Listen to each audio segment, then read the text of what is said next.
In chapter 5, there was a man that had been crippled for 38 years.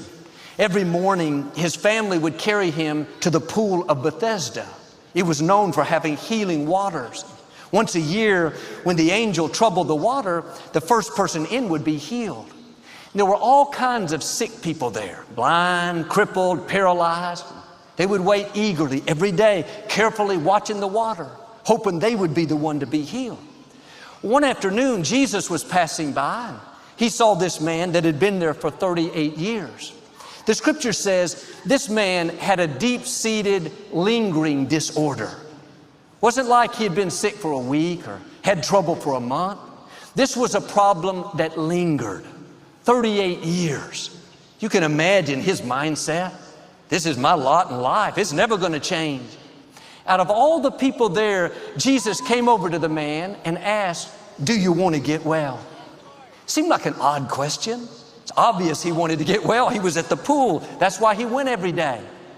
But the man answered back, "How can I get well? I don't have anyone to help me get in the water. I'm crippled.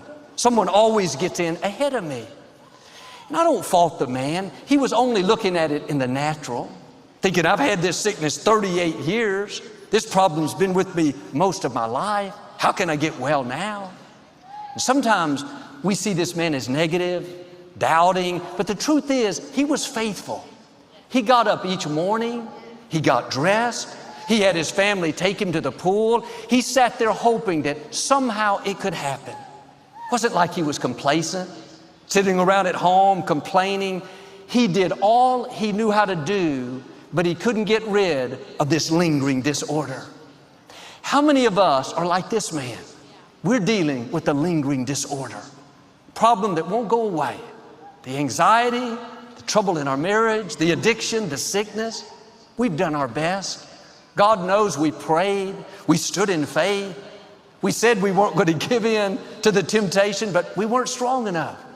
We weren't complacent. We still showed up at work. We still came to church. We still volunteered. We were still good to others, all the while dealing with this lingering disorder. Maybe nobody can see it. It's the loneliness we face in the night. It's the hurt, the pain from the trauma of the past. It's those feelings of insecurity that won't go away. Jesus could have looked at the man and said, well, if you'd only had more faith, I would have healed you. If you'd only answered, yes, I want to get well.